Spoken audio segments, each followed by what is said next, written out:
नमस्कार, inter news Haryana देख रहे हैं आप। आपके साथ मैं हूं सुरभि तिवारी। फटाफट अंदाज में फटाफट खबरों का रुख कर लेते हैं।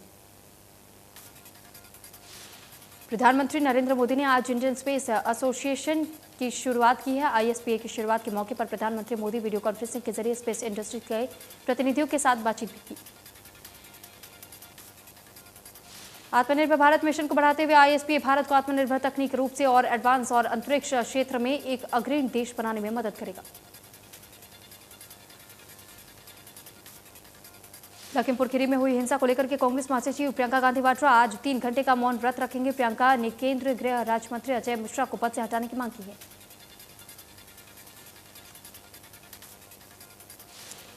लखीमपुर हिंसा मामले को लेकर के देश में कांग्रेस आज मौन व्रत रखेगा। वहीं सिरसा में कांग्रेस कार्यकर्ता मौन व्रत रखेंगे। महाराष्ट्र में महाविकास आघाड़ी सरकार के 3 दलों ने उत्तर प्रदेश के लखीमपुर खीरी में हुई हिंसा के खिलाफ आज प्रदेशव्यापी बंद का लोगों से अपील की है। एनसीपी नेता नवाब मलिक ने कहा है कि एमवीए की मांग है कि केंद्रीय गृह राज्य मंत्री अजय मिश्रा को बर्खास्त किया जाए। उन्होंने कहा कि सुप्रीम कोर्ट के हस्तक्षेप के बाद मंत्री के बेटे को गिरफ्तार किया गया।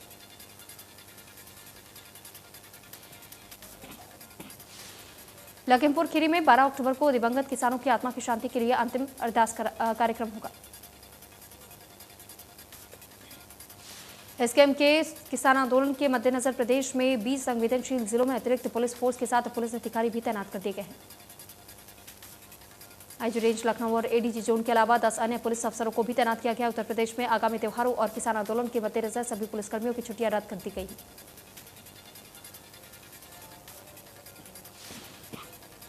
फरीदाबाद में डिप्टी सीएम दुष्यंत चौटाला 7 सड़कों का शिलान्यास और लोकार्पण करेंगे। इस दौरान केंद्रीय राज्य मंत्री कृष्णपाल गुर्जर भी मौजूद रहेंगे।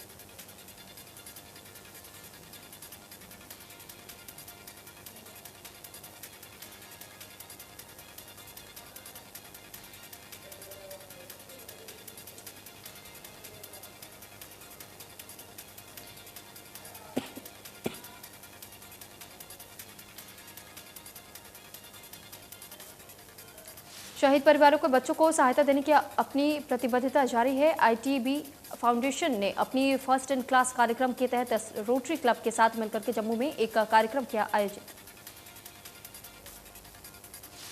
कार्यक्रम में रोटरी क्लब के साथ मिलकर के आईटीबी फाउंडेशन की तरफ देश की सेवा करते हुए शहीदों के परिवार को 25 बच्चों को टैबलेट मुहैया करवाया गया। ये टैबलेट बच्चों को कोरोना काल में ऑनलाइन शिक्षा हासिल करने में मददगार साबित होगा। इस मौके पर सुप्रीम कोर्ट के वरिष्ठ वकील और राज्यसभा सांसद विवेक तनखा, रोटरी क्लब के international president Shekhar Mehta, divisional commissioner Jammu Raghav Langar और आईटीवी नेटवर्क फाउंडेशन के चेयरमैन कार्तिकेय शर्मा मौजूद रहे।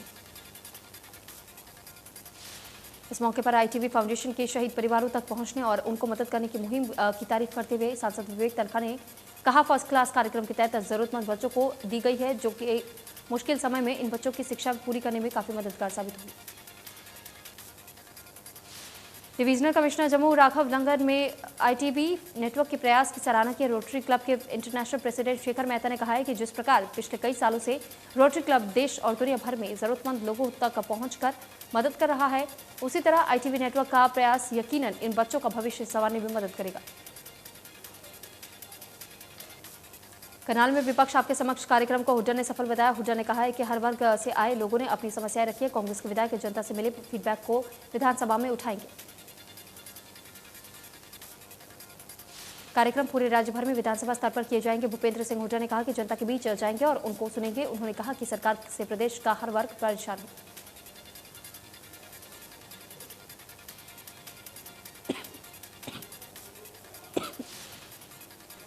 कांग्रेस प्रदेश प्रवक्ता बजरंग दास गर्ग ने एलनाबाद उपचुनाव में कांग्रेस उम्मीदवार पवन बेनीवाल की जीत का दावा करते हुए कहा है कि कांग्रेस की टिकट नहीं मिलने से नाराज पूर्व विधायक भरत सिंह बेनीवाल जल्द ही कांग्रेस उम्मीदवार पवन बेनीवाल का समर्थन करेंगे।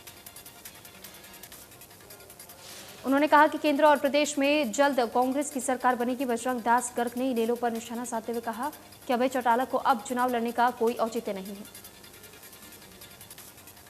कांग्रेस प्रदेश प्रवक्ता बजरंग दास गर्ग ने कहा कि किसानों के समर्थन का दाम भरने वाले इनेलो नेता अभय चौटाला को चुनाव नहीं लड़ना चाहिए। नारायणगढ़ मामले में किसानों और प्रशासन के बीच मीटिंग के बाद अब सहमति बन गई है। नारायणगढ़ में सांसद नायब सैनी की गाड़ी से एक किसान को टक्कर मारने का आरोप लगा रहे किसानों की रविवार को प्रशासन के साथ अनाज मंडी में मीटिंग हुई। कुछ दिन पहले नारायणगढ़ में विरोध के दौरान किसानों ने बीजेपी की तरफ से नारायणगढ़ को लखीमपुर खीरी बनाने का प्रयास करने के आरोप लगाए थे, जिसको लेकर के किसानों ने पुलिस को एक शिकायत सौंपी थी और कार्रवाई की मांग की थी, जिसको लेकर के पुलिस प्रशासन ने मामले में निष्पक्ष जांच करने का आश्वासन दिया है।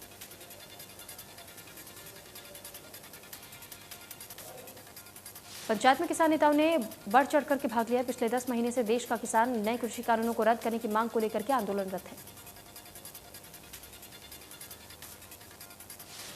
झज्जर में रामलीला का आयोजन किया गया। जिस रामलीला रंगमंच पर भगवान राम की बारात और शादी समारोह दिखाया जाना था, वहां रामलीला के दौरान मंच पर किन्नरों ने कब्जा जमा लिया। किन्नरों के साथ अब रामलीला प्रबंधन से जुड़े लोग भी इस गाने का हिस्सा बने रहे थे। वहां मौजूद लोगों ने आयोजन स्थल से जाना ही ठीक समझा। जमाला स्टेज का भी खास इंतजाम किया गया। जब इस बारे में आयोजकों से उनका पक्ष जानना चाहा तो उन्होंने इस बारे में कुछ भी कहने से इनकार कर दी। तो शाम के डाडम गांव में बाबा मुंगीपा मंदिर तोड़ने पर बड़ा बवाल शुरू हो गया। इससे नाराज ग्रामीणों और मंदिर कमेटी के सदस्यों ने गोवर्धन माइंस के खिलाफ सख्त कार्रवाई की मांग की है। ग्रामीणों का आरोप है कि गोवर्धन माइंस ने ब्लास्ट कर मंदिर को ध्वस्त कर दिया है। ग्रामीणों का कहना है कि बाबा मुंगीपा उनका कुल देवता है। ग्रामीणों ने चेतावनी दी है कि जब तक दोषियों की कड़ी कार्रवाई नहीं की जाती, उनका धरना जारी रहेगा।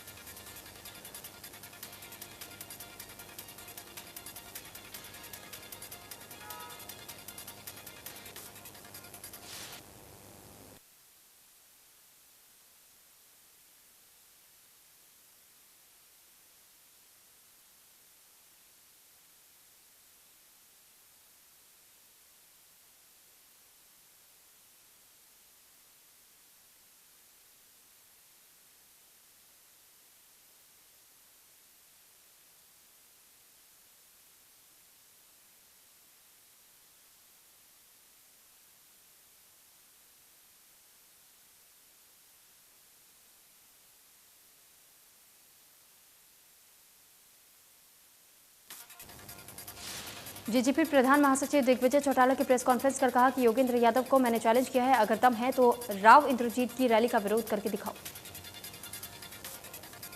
दिग्विजय चौटाला ने कहा कि मानेसर में रैली हुई है, लेकिन संयुक्त किसान मोर्चा के एक आदमी उस रैली का विरोध करता नजर नहीं आया। चौटाला ने कहा है कि कुछ दिन पहले योगेंद्र यादव सिरसा में आकर के दुष्यंत चौटाला का विरोध करने की बात कर रहे थे। उन्होंने कहा है कि योगेंद्र यादव अपने इलाके में किसी नेता का विरोध क्यों नहीं करते। चौटाला ने कहा कि योगेंद्र यादव कल से भीगी बिल्ली बने बैठे हैं। मैं खुली चुनौती देता हूं, जब योगेंद्र यादव और चढ़ूनी सिरसा जाएंगे तो उनसे कई सवाल करूंगा। उन्होंने कहा कि भारत सरकार से अपील करता हूं कि ये पता लगाया जाए कि स्वराज भारत को कौन फंडिंग करता है। कृषि विभाग प्रदेश में फसल अवशेष न जलाने के लिए किसानों को जागरूक करने के दावे किए जा रहे हैं, लेकिन किसान फसल अवशेष जला करके पर्यावरण को नुकसान न पहुंचाए, लेकिन कृषि विभाग के दावे धरातल पर दम तोड़ते हुए नजर आए। बारदाना नहीं मिलने पर किसान फसल अवशेष जलाने को मजबूर है। किसानों में फसल नहीं जलाने के लिए जो जागरूकता होनी चाहिए, वो किसानों में जागरूकता नजर नहीं आ रही। किसानों का तर्क है कि मजबूरी में फसल अवशेषों को जलाया जा रहा है। कोई भी फैक्ट्री वाला फसल अवशेषों को गांठ जो बनाई जाती है, उन्हें खरीदने को तैयार नहीं है।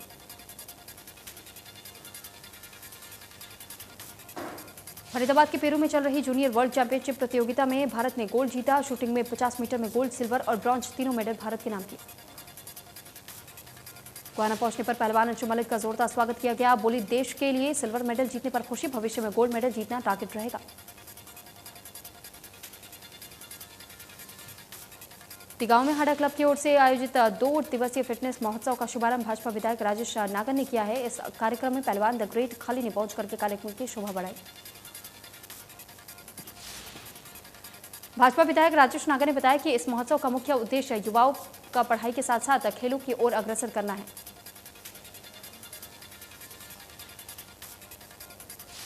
शारदीय नवरात्रि के 5वें दिन आज नव दुर्गा के 5वें स्वरूप स्कंद माता की पूजा होती है। कार्तिकेय की माता होने के कारण इनका नाम स्कंद माता है। पीएम मोदी ने ट्वीट कर कहा है कि मेरी प्रार्थना है कि मां स्कंद माता अपने भक्तों को सभी कठिनाइयों से पार पाने की शक्ति प्रदान करे। तितला के गांव हीरापुर के शहीद जय भगवान राजकीय मिडिल पाठशाला में किया शहीद जय भगवान शर्मा की मूर्ति का अनावरण। कार्यक्रम के दौरान कैबिनेट मंत्री मूलचंद शर्मा और तितला विधानसभा से विधायक नैनपाल रावत रहे मौजूद। परिवहन मंत्री मूलचंद शर्मा ने कहा कि बीजेपी की सरकार ने सदैव जवानों और शहीदों का सम्मान किया है और साथ ही किसानों को भी बीजेपी सरकार में पूरा सम्मान दिया गया। उन्होंने कहा कि आज जो किसान हैं वो अपने खेतों में लगे हुए हैं। कुछ राजनीतिक दल के लोग हैं जो कि किसान बनकर के धरने पर बैठे हुए हैं। किसानों को तो अपने काम से फुर्सत ही नहीं है।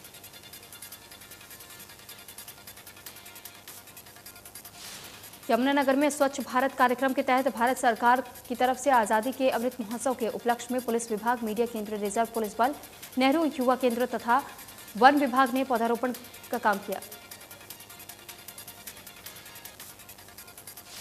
कार्यक्रम के दौरान पुलिस अधीक्षक कमलदीप गोयल ने मुख्य अतिथि के रूप में शिरकत की और अपने कर कमलों से पौधारोपण किया। इस अवसर पर डीएसपी सुभाष चंद्र, केंद्रीय रिजर्व पुलिस बल टुकड़ी के सहायक commander Radheshyam, scene of crime in charge doctor Chandrashekhar मौजूद हैं।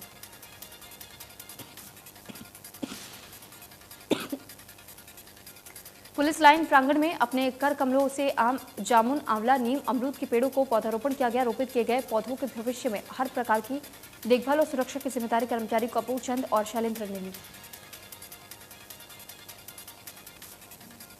भिवानी जिला एवं सत्र न्यायाधीश रमेश चंद्र डिमरी के निर्देशानुसार आस्था शिक्षा संस्थान के दिव्यांग बच्चों और जेल में कैदियों के मानसिक स्वास्थ्य से संबंधित जांच कार्यशाला का शुभारंभ किया गया। जिला विधिक सेवाएं प्राधिकरण के सचिव एवं सीजीएम हिमांशु सिंह ने आजादी का अमृत महोत्सव के अंतर्गत रविवार को विश्व मानसिक स्वास्थ्य दिवस के अवसर पर शुभारंभ किया। प्राधिकरण के सचिव ने बताया कि भिवानी के प्रयास मंदबुद्धि शिक्षण संस्थान में 20 बच्चे, आस्था स्पेशल स्कूल 60 बच्चे, आदर्श शिक्षण संस्थान 106 बच्चे और जिला जेल से 55 बंदियों का मेडिकल चेकअप करवा करके सरकार की तरफ से सुविधाओं के प्रति जागरूक किया गया। फरीदाबाद में कोयले की कमी के चलते बिजली के ब्लैकआउट की चर्चाएं सामने आ रही हैं, लेकिन फरीदाबाद में अभी बिजली की सप्लाई सुचारू रूप से जारी है। पावर हाउस से ग्रिड में आने वाली बिजली की सप्लाई छोटे छोटे सब स्टेशन पर लगातार भेजी जा रही है। अभी तक फरीदाबाद में किसी भी तरह से ब्लैकआउट की संभावना नहीं है। भविष्य में फरीदाबाद में ब्लैकआउट होता है तो यहां उद्योग पर इसका खासा असर पड़ सकता है। ब्लैकआउट की वजह से आर्थिक नुकसान भी उद्योग में होने की संभावना जताई जा रही है। यमुनानगर के सूर्यकुंड मंदिर में चल रहे श्री महाचंडी महायज्ञ के लिए पूरे देश से विद्वान संत भाग ले रहे हैं। मंदिर में जहां सुबह शाम यज्ञ हो रहा है जो पूरे नवरात्रि जारी रहेंगे। शाम को होने वाली आरती आकर्षण का केंद्र बन रही है। यमुनानगर के विधायक घनश्याम दास अरोड़ा सहित भारी संख्या में श्रद्धालु इस अवसर पर शामिल हुए। संत गुण प्रकाश चैतन्य जी महाराज ने बताया कि काशी के विश्व प्रसिद्ध महाआरती प्रतिदिन शाम 5:30 बजे आयोजित की जाती है।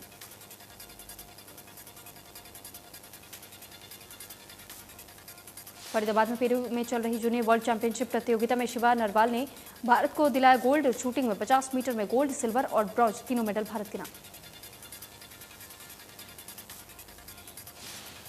पैरालंपिक शूटिंग में गोल्ड जीतने वाले मनीष नरवाल की बहन शिवा नरवाल ने लिया 50 मीटर शूटिंग में जीता गोल्ड। पेरू में जूनियर वर्ल्ड चैंपियनशिप प्रतियोगिता में मनीष नरवाल की बहन शिवा नरवाल ने 10 मीटर एयर पिस्टल टीम में भी गोल्ड जीता। 10 मीटर एयर पिस्टल मिक्स में सिल्वर।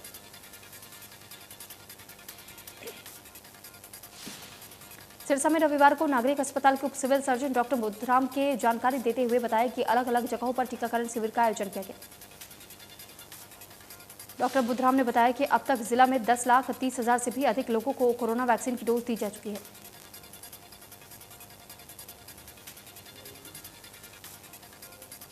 केंद्रीय स्वास्थ्य मंत्री मनसुख मंडाविया ने ट्वीट किया है कि दुनिया के सबसे बड़े टीकाकरण के तहत देश में 95 करोड़ से ज्यादा लोगों को कोरोना की वैक्सीन लगाई गई है।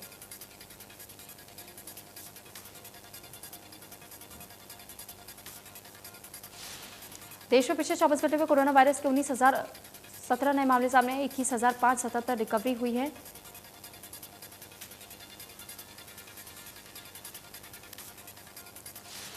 महाराष्ट्र में पिछले 24 घंटे में कोरोना के 2,294 नए केस सामने आए। एक दिन में 28 मरीजों की मौत हुई है।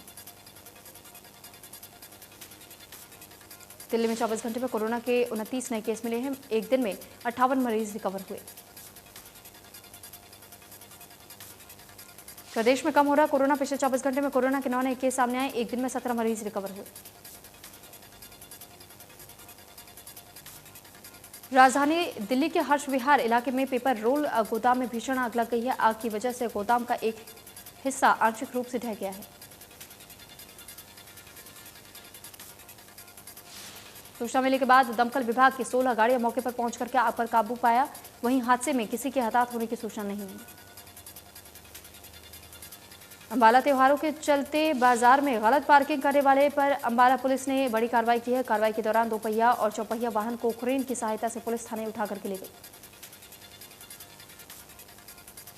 पुलिस ने दुकानदारों को डिवाइडर के साथ वाहन ना खड़ा करने की चेतावनी दी है। पुलिस का कहना है कि गलत तरीके से खड़े वाहनों के कारण बाजारों में पैदल चलने वाले लोगों को काफी मुश्किल होती है। पुलिस की इस कार्रवाई से कुछ दुकानदार नाराज हुए और काफी खुश नजर आए। पुलिस ने कहा कार्रवाई लगातार जारी रहेगी।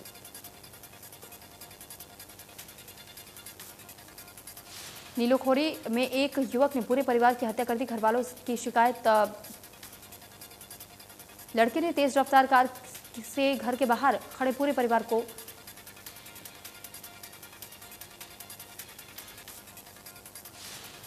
नीलोखेड़ी जीटी रोड स्थित हैफेड कॉलोनी के रहने वाले सुभाष और महिला राजरानी की कॉलोनी में युवक कार चालक अमन ने अपने घर के आगे खड़े 6 लोगों पर गाड़ी चढ़ा दी। घटना में 2 लोगों की मौत हो गई है और 4 लोग बुरी तरीके से जख्मी हुए हैं। इनका इलाज नजदीकी अस्पताल में करवाया जा रहा है। गुरुग्राम में एक युवक की करंट लगने की वजह से मौत हो गई। अग्रवाल धर्मशाला के बाहर डिवाइडर पर बने इलेक्ट्रिक पोल को हाथ लगाने की वजह से दुर्घटना हुई। करंट लगने से युवक ने मौके पर ही दम तोड़ दिया। मृतक की अभी तक पहचान नहीं हो पाई है। टोहाना में दिल्ली से आए कपड़ा व्यापारी की धर्मशाला 33 वर्षीय व्यक्ति की कमरे में संदिग्ध परिस्थितियों में मौत हो गई है। सूचना पाकर मौके पर पहुंची पुलिस ने शव को पोस्टमार्टम के लिए भिजवाया।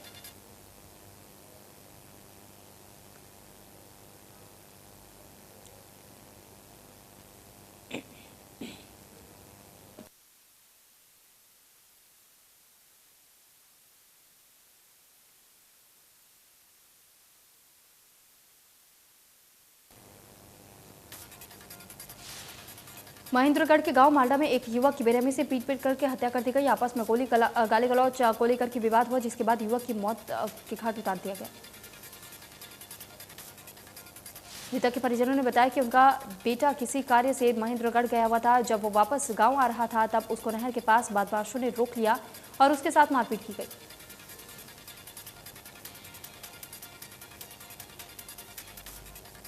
युवक की मारपीट का वीडियो वायरल हो रहा है। जांच अधिकारी रविंद्र कुमार ने मामला दर्ज कर जांच शुरू कर दी है।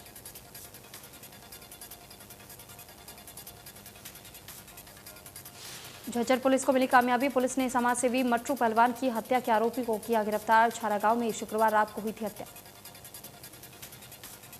मट्टू की हत्या के आरोपी को नौंदा गांव के पास से किया गया गिरफ्तार। हत्या के आरोपी छारागांव का रहने वाला बताया गया। डीजल और पेट्रोल के दाम पिछले 1 हफ्ते से लगातार बढ़ रहे हैं, जिससे फरीदाबाद में लोगों को काफी परेशानी हो रही है। पेट्रोल पंप पर पहुंच रहे लोगों का कहना है कि उनकी मजबूरी है कि उन्हें डीजल पेट्रोल लेना पड़ेगा, लेकिन जिस तरह से लगातार दाम बढ़ रहे हैं इसका असर अभी बाकी है और अन्य चीजों पर भी पड़ रहा है।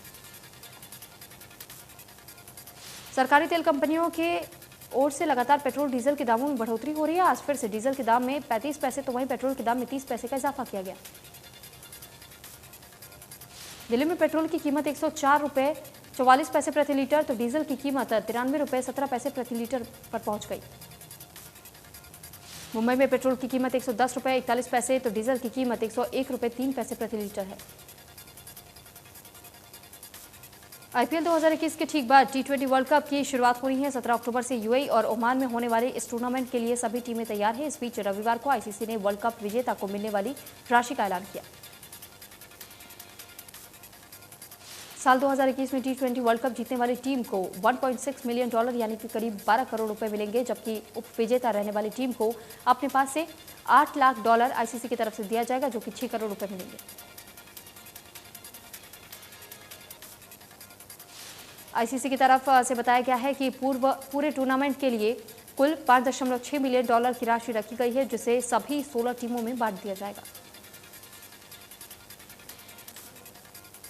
कोयले की कमी के कारण देश पर ब्लैकआउट का खतरा मंडराने लगा है। महाराष्ट्र में तो कई कोल पावर प्लांट्स को बंद भी करना पड़ा। वहीं दिल्ली ने कहा है कि अगर पावर प्लांट को पर्याप्त कोयला नहीं मिला तो 2 दिन के बाद राजधानी में बिजली संकट पैदा हो सकता है। इसके अलावा पंजाब, राजस्थान, तमिलनाडु, उत्तर प्रदेश, राजस्थान, मध्य प्रदेश समेत कई राज्यों में कोल संकट गहराने लगा है। जम्मू कश्मीर में सुरक्षा बलों ने अनंतनाग मुठभेड़ में एक अज्ञात आतंकवादी को मार गिराया है। वहीं इस मुठभेड़ में एक पुलिसकर्मी भी घायल हुआ। बांदीपोरा में भी सुरक्षा बलों और आतंकियों के बीच मुठभेड़ हुई। इस मुठभेड़ में सुरक्षा बलों ने लश्कर आतंकी इम्तियाज डार को मार गिराया। ड्रग्स मामले में शाहरुख खान के बेटे आर्यन खान समेत 3 लोगों को जमानत याचिका पर आज सुनवाई होगी। शनिवार को आर्यन खान, अरबाज मर्चेंट और मुनमुन धमीजा की जमानत याचिका को मुंबई लोअर कोर्ट ने खारिज कर दिया था। Additional solicitor general Anil Singh ने शुक्रवार को जमानत याचिका के विरोध में अपना दलील पेश किया। उन्होंने कहा था कि मजिस्ट्रेट कोर्ट के पास ऐसे मामले में सुनवाई का अधिकार नहीं है। इसका अधिकार सेशन कोर्ट का फिर हाई कोर्ट के अधीन है।